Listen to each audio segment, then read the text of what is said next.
श्री गजानन महाराज की जय. श्री गजानन अनुभव ह्या पॉडकास्टचा आजचा आपला भाग आहे 113. श्री गजानन स्वामी समर्थ. जय गजानन.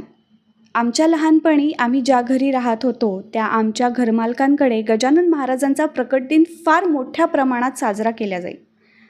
घरमालकीणबाई गजानन विजयचं पारायण करत असायच्या. त्यांनी आमच्या आईला सांगितलं की तुमच्या मुलांना तुम्ही गजानन महाराजांची प्रार्थना करायला सांगा, गजानन विजय वाचायला सांगा, त्यांचं आयुष्य भलं होईल. आमच्या आईने त्या घरमालकीणबाईंचं ऐकलं आणि आम्ही आमच्या आईचं ऐकलं. गजानन महाराजांच्या कृपेनेच खरंच जीवनात भलं झालं. मी 8व्या वर्गात होते तेव्हापासूनच माझं गजानन विजयचं पारायण सुरू झालं. आजपर्यंत अनेक पारायणं झालीत. समाधी मंदिराला अनेक प्रदक्षिणा झाल्यात. गजानन महाराजांनी अनेकदा अनुभव गाठीशी बांधून दिले. गजानन विजयच्या 20व्या अध्यायात महाराज समाधीस्थ झाल्यानंतरच्या एका प्रसंगाचं वर्णन आहे, ज्यात भाऊ कवर खामगावहून शेगावला येऊन शेगावहून तेल्हाऱ्याला जाण्यासाठी निघतात. तेव्हा बाळाभाऊ त्यांना म्हणतात की तुम्ही प्रसाद घ्या, आज व्यतिपात आहे, तेव्हा उद्या तेल्हाऱ्याला जा. मात्र ह्या म्हणण्याकडे दुर्लक्ष करून भाऊ कवर लगेच तेल्हाऱ्यासाठी बैलगाडीनं जाण्यास निघतात. शेगावची सीमा ओलांडतानाच वाटेत गाडीचा रस्ता चुकतो आणि पोथीतील वर्णनाप्रमाणे तो चमत्कार ऐसा झाला, तेल्हाऱ्याचा रस्ता चुकला. म्हणता झाला गाडीवाला, साहेब रस्ता आहे चुकला. ते ऐकून कवराला आश्चर्य वाटले मानसी. हे ऐकून भाऊ कवरांनी गाडीवाल्याला रागवलं. तेव्हा तो म्हणाला, साहेब मी नेहमीच तेल्हाऱ्याहून येतो, वाटेल तेव्हा गाडी हाकतो. मला रस्ता अगदी पाठ आहे, गाडीचे बैलही कुठे चुकीचे वळले नाहीत. मात्र हे कसे झाले, का झाले माहिती नाही. आता पुढे मात्र वाट बंद आहे. त्यानंतर भाऊ कवर पुन्हा शेगावला परत येतात. वास्तविक गाडीवाल्याला रस्ता व्यवस्थित माहिती होता, कुठलीही वेळ त्याला नवीन नव्हती. जनावरांच्या बाबतीत बोलायचं तर नेहमीचा रस्ता असेल तर जनावरंसुद्धा रस्ता चुकत नाहीत. पण तरीही हे घडलं. ही घटना आहे पोथीतील. पण आजच्या काळात अशा घटना घडतात की जिथे आपल्या बुद्धीची झेप मंदावते. मी अंजली पट्टलवार. अमरावतीच्या जवळ परतवाडा हे माझं सासर. विदर्भात महालक्ष्मी हा सण खूप मोठ्या प्रमाणात घरोघरी होत असतो. तसा तो आमच्याही घरी होता. माझ्या मिस्टरांची सरकारी नोकरी आणि त्यांची वेगवेगळ्या ठिकाणी बदली होणार. मग त्या ठिकाणाहून दरवर्षी महालक्ष्म्यांसाठी परतवाड्याला जायचं. 2000च्या सुमारास मिस्टरांची बदली औरंगाबादला झाली. औरंगाबादहून परतवाडा म्हणजे वाटेत शेगाव दर्शन घेऊन पुढे जाणं शक्य व्हायचं. आम्ही औरंगाबादहून घरच्या गाडीनं, म्हणजे तेव्हा आमच्याजवळ मारुती ओमनी होती, परतवाड्याला जायचो. घरी जाऊन तयारीला हातभार लावायचा. त्या वर्षी सासूबाई म्हणाल्या, तुम्हाला येथे पोहोचायला ना वेळ होतो, तेव्हा तुम्ही येताना शेगाव दर्शन न घेता सरळ इकडे या आणि जाताना दर्शन घेतलं तरी चालेल. मला खरं तर ते मनातून फार पटलं नाही, पण शेगावविषयी माझ्या मनात जी भावना होती ती त्यावेळी मिस्टरांच्या आणि मुलांच्या मनात नव्हती. पुढील वर्षी औरंगाबादहून निघाल्यावर शेगाव दर्शन न घेताच आम्ही पुढे निघालो. मी गाडी चालवत होते. शेगावच्या वेशीवर रेल्वे फाटक बंद होतं. आम्ही थांबलो. गाडी गेली आणि गेट उघडलं. आमची गाडी पुढे निघाली. एक रेल्वे लाईन क्रॉस करून दुसरी रेल्वे लाईन क्रॉस करायची, पण 2 लाईनच्या मध्येच गाडी थांबली. गाडी पुढे जाईना. जागच्या जागी फिरली, पण गाडी समोर सरकली नाही. रिव्हर्स घेऊन पाहिली, पण गाडी मागे येईना. आजूबाजूने बाकी गाड्या समोर निघून गेल्या. तिथे रेल्वेचे काही कर्मचारी होते. ते ओरडले, मॅडम गाडी लवकर समोर घ्या. इतक्यात पुन्हा गाडी येत असल्याचा अलार्म झाला. आता पुन्हा गेट बंद होण्याची वेळ आली. आम्ही गाडीसह मध्येच, आणि आता गाडी येणार या कल्पनेने व आता काय होणार या कल्पनेने जीवाचा थरकाप झाला. मी गजानन महाराजांचं स्मरण केलं. तेथील रेल्वे कर्मचारी व अन्य काही लोक गाडीजवळ धावत आले. आम्ही खाली उतरलो आणि अक्षरशः 8-9 लोकांनी गाडी तिथून उचलून बाजूला केली. आम्ही मागे वळून पाहिलं. 2 रेल्वे लाईनच्या मध्ये दोन्ही टायरच्या जागी जमिनीवर काळ्या खुणा दिसत होत्या. सर्वांचे आभार मानून आम्ही गाडीत बसलो. गाडी सुरू केली.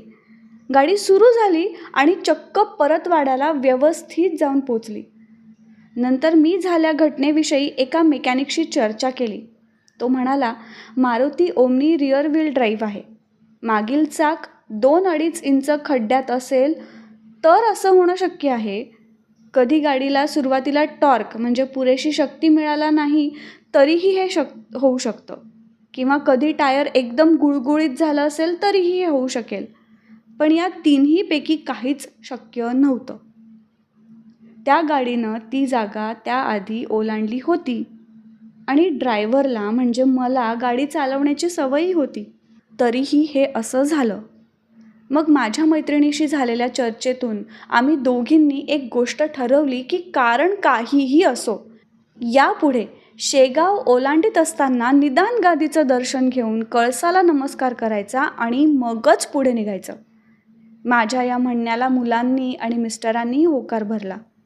परतीच्या प्रवासात अर्थातच हे सर्व महाराजांना कथन करून हात जोडले. झाल्या प्रसंगातून मुलांच्या आणि मिस्टरांच्या मनात शेगावविषयी श्रद्धा निर्माण झाली आणि पुढे महाराजांनी अजून एक प्रसंग घडवून ती श्रद्धा अधिकच बळकट केली. माझे मिस्टर गव्हर्नमेंट पॉलिटेक्निक कॉलेजला लेक्चरर होते. त्यानंतर त्यांचं प्रमोशन होऊन ते रत्नागिरीला प्रिन्सिपल म्हणून नियुक्त झाले. या लोकांची साधारण दर 3 वर्षांनी बदली होते. ही बदली जून-जुलै महिन्यात मंत्री महोदयांच्या स्वाक्षरीने होते. तसा रीतसर प्रस्ताव होऊन हे सर्व होत असतं. मी आणि मुलं आम्ही औरंगाबादला मुलांचं 10वीचं वर्ष हे दूर कोकणात रत्नागिरीला. तिकडे त्यांना 3 वर्षे होऊन गेलीत. घरी महत्त्वाची जबाबदारी असल्याने आणि कायद्याप्रमाणे शक्यही असल्याने मला मिस्टरांचं घराकडे जवळून लक्ष असल्यास बरं असं वाटू लागलं. म्हणून मी मिस्टरांना तसं म्हटलं. तेव्हा त्यांनी मंत्री महोदयांजवळ चौकशी केली. त्यावर मंत्री म्हणाले, तुमचा प्रस्ताव नाही आणि कोकणातून मोठ्या पोस्टवरील माणसं काढणं मला सहज शक्य नाही. ते ऐकून मिस्टर नाराज झाले. त्यांनी फोनवर मला म्हटलं, इतक्यात बदली बहुतेक होणार नाही. मी त्यावर म्हटलं, ठीक आहे, जशी महाराजांची इच्छा. गजानन महाराजांना प्रार्थना करून बघते. बदली झालीच तर आता फक्त 15 दिवसात होऊ शकणार होती. मी महाराजांसमोर उभी झाले. हात जोडून म्हटलं, महाराज, मी उद्यापासून रोज 1 प्रमाणे 11 पारायणं करणार. मी तुमची भक्त. कायद्याबाहेर काही होऊ द्या असं मी म्हणणार नाही. औरंगाबादच्या जवळपास हे असलेत तरी पुरे. मुलांचं वय आणि अभ्यास वगैरे लक्षात घेता मला असं वाटतं. बाकी तुमची इच्छाच महत्त्वाची. पण गजानन महाराज, मला आतून असं वाटतं की हे जर घडून आलं तर माझ्यासोबतच मिस्टरांचा आणि मुलांचाही विश्वास वाढेल. मी पारायणं सुरू करते. आता सर्व तुमच्या हातात. माझी पारायणं सुरू झालीत. 7वं पारायण झालं त्या दिवशी यांचा रत्नागिरीहून फोन आला. ते सांगू लागले, कसं काय कोण जाणे, पण मंत्री महोदयांनी स्वतः पुढाकार घेऊन काम केलं. माझी बदली औरंगाबादलाच झाली आहे. ते ऐकून मला गहिवरून आलं. मी फोनवर काही बोलू शकले नाही. फक्त रडवेल्या आवाजात एवढंच म्हणू शकले, श्री गजानन जय गजानन, श्री गजानन जय गजानन. आत्ता आपण ऐकलात हा अनुभव आहे सौ अंजली पट्टलवार औरंगाबाद ह्यांचा. जयंत वेलणकर ह्यांनी शब्दांकित केलेले, पौर्णिमा देशपांडे हिच्या आवाजात आणि नचिकेत शिरे प्रस्तुत श्री गजानन अनुभव ह्या पॉडकास्टचा हा भाग. हा पॉडकास्ट तुम्हाला कसा वाटला हे आम्हाला नक्की कळवा. तुमच्याकडे असे काही अनुभव असतील तेही आमच्यापर्यंत पोचवायला विसरू नका. डॉक्टर जयंत वेलणकर आणि मी पॉडकास्टरचे डिटेल्स खाली शो नोट्समध्ये दिले आहेत. दर गुरुवारी नवीन अनुभव ऐकण्यासाठी मी पॉडकास्टर चॅनलला नक्की सबस्क्राईब करा आणि इतरांना पण शेअर करा. तुम्हाला जर घरी समर्थ सद्गुरू श्री गजानन महाराजांची उपासना करायची असेल तर त्यासाठी डॉक्टर जयंत वेलणकर ह्यांनी रेकॉर्ड केलेल्या साधनेचा आपण लाभ घेऊ शकता. त्याची लिंक खाली दिलेली आहे. मी पॉडकास्टरचे इतरही पॉडकास्ट नक्की ऐका. पुन्हा भेटूया पुढच्या गुरुवारी एका नवीन अनुभवासोबत.